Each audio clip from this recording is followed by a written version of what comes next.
Good morning, Raiders. It's me, Mrs. Swanson, and I'm here to introduce you to a book that we are going to all participate in called Shelf Life. And it is edited by an author you might have heard of, Gary Paulsen. We know him from Hatchet, Brian's Winter, many other books. Ask your language arts teacher, they might even have them on their shelves. Well, today we're going to be reading the introduction. I've got to get to that page here. The introduction, and it's on page 1. And we're going to read all the way to page 9, but I thought I might do a little read aloud with you, and I will read aloud to you page 1 through 3. All you need to do is follow along. Gary Paulsen has an intriguing background, so I want you paying attention to some of the things that he had to have some persistence through in his life. Books saved my life. First reading them, then writing them. As surely as my lead dog Cookie pulled me from the bottom of the lake after I fell through the ice, books are the reason I survived my miserable childhood. As certainly as my sloop Scallywag has safely taken me through storms and huge seas, books have sustained me even as an adult. The awfulness of my childhood has been well covered, but I remember two women who took the time to help me.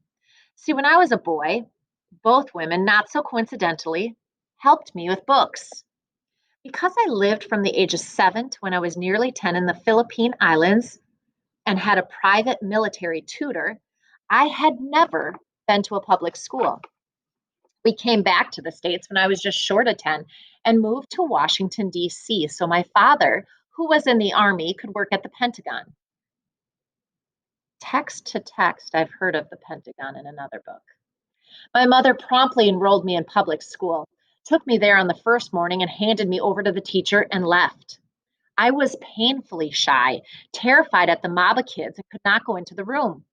It was an old school, and at the back of the classroom there was a cloakroom, a shallow closet with the width of the room, but closed in except for one door.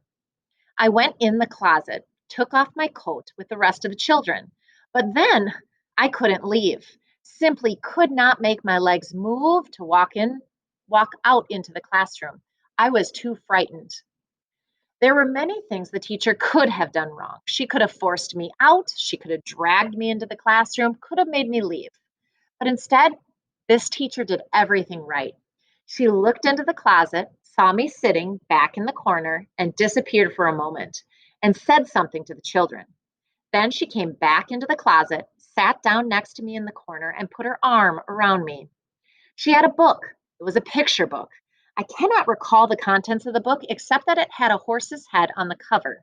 And she sat next to me quietly for a time and read to me softly and let me turn the pages. I was lost in the quiet of the cloakroom, lost in a book so deeply that everything else fell away. After a time, it could have been 10 minutes or an hour or my whole life, she asked me if I thought I could come out into the room and take my seat at a desk. I nodded, and she took my hand and led me into the classroom. A few years later, when I was 13, it was another woman, a librarian, gave me another book. And I considered very good things that have ever happened to me since a result of that woman handing me that book.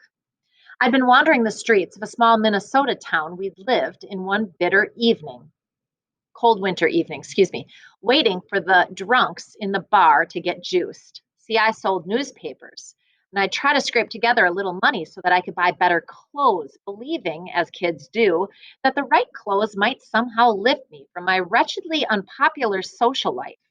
And if I waited for the men who hung around the bars to get a few drinks in them, I could hustle them for extra change.